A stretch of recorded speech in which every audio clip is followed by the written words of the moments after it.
মামা আছে কি কি আছে? ফ্রাইড রাইস আছে, ভুনা খিচুড়ি আছে, সাথে চিকেন ফ্রাই আছে, চিকেন কারি আছে, ডিম ভুনা দিয়ে আছে। ফ্রাইড রাইস আর চিকেন কারি কত? Fried rice chicken curry vegetable 120 টাকা। 20 টাকা না? কোনটা দেখান একটু। এটা চিকেন কারি 4 পিস মাংস থাকবে। 4 পিস মাংস থাকবে না? আর এটা হলো ফ্রাইড রাইস। আর এটা হলো ফ্রাইড রাইস। আর এই পাশে সবজি, চাইনিজ সবজি। সবজি না? আমার একটা দেন এইটা। মশলা।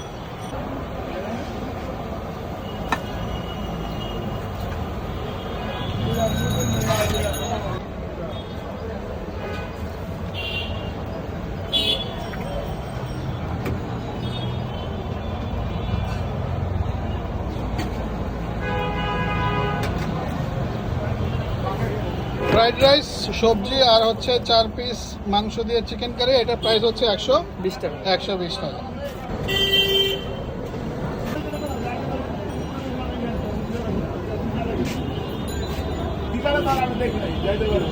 মামা একটু লোকেশনটা বলেন তো। মতিঝিল, দিলকুশা, সুন্দরবন, পনিয়ার লগে 24-25। 24-25 ঠিক আছে।